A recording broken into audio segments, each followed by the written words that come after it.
আমি আজকে রান্না করব সয়াবিনের তরকারি। এই দেখো সয়াবিনটা ভিজিয়ে নিয়েছি, ভিজিয়ে আমি জল থেকে তুলে নিয়েছি চিপড়িয়ে চিপড়িয়ে।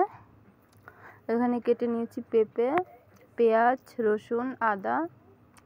এটাকে বেটে নেব শিলনোড়ায়।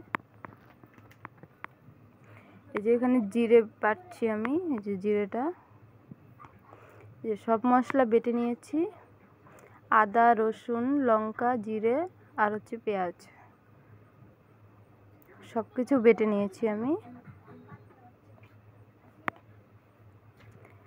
এখন কড়াই বসিয়ে দিলাম, কড়াইতে তেল দিয়ে দিচ্ছি। প্রথমে আমি সয়াবিনটাকে ভেজে নেব, একটু লবণ হলুদ মেখে সামান্য কাঁচা তেল দিয়ে দেব, দিয়ে এটাকে মেখে নেব। মেখে তারপরে এটাকে ভালো করে ভেজে নেব। সরষের তেল দিয়ে দিলাম সামান্য।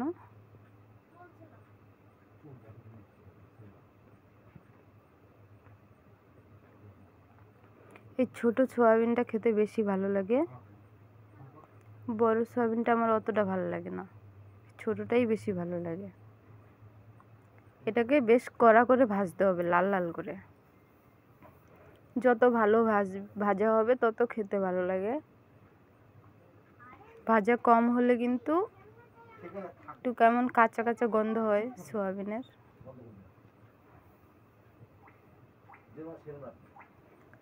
এটাকে আমি লাল লাল করে ভেজে নেব। দেখো কেমন লাল হয়েছে ভাজাটা।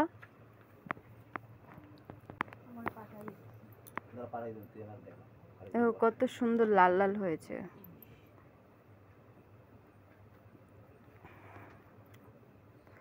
আমি তুলে নিয়েছি সয়াবিনটাকে। ছেলে এসে কয়টা নিয়েও গেল হাতে করে, ও শুধু শুধু খাচ্ছে। আমি কড়াইতে আবার তেল দিয়ে দিলাম আর দিয়ে দিলাম জিরে। এখন আমি মশলাগুলোকে দিয়ে দিচ্ছি।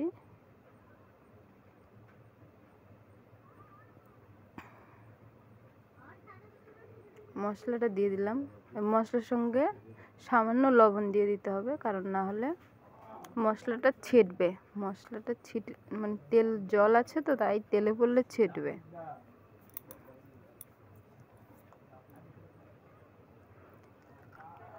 লবণ, হলুদ, লঙ্কার গুঁড়ো দিয়ে দিলাম গুলিয়ে।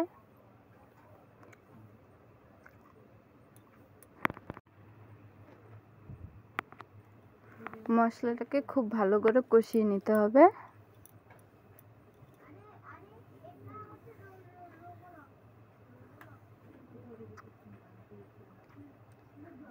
দেখো তেল ছেড়ে দিয়েছে মশলাটার থেকে। মশলাটা কিন্তু আমার ভাজা হয়েই গেছে। এখন আমি পেঁপেটা দিয়ে দিচ্ছি।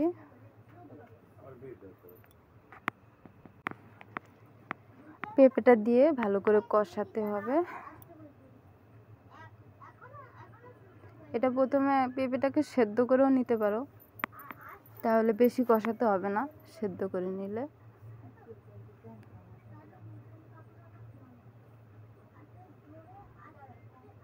সামান্য একটু জল দিয়ে দিচ্ছি, দিয়ে পেঁপেটাকে একটু ভালো করে কষিয়ে নিতে হবে।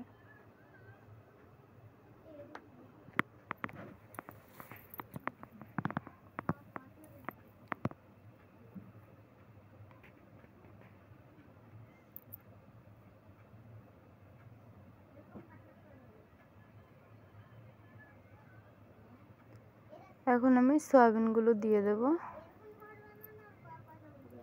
দিয়ে দিচ্ছি সয়াবিনগুলো।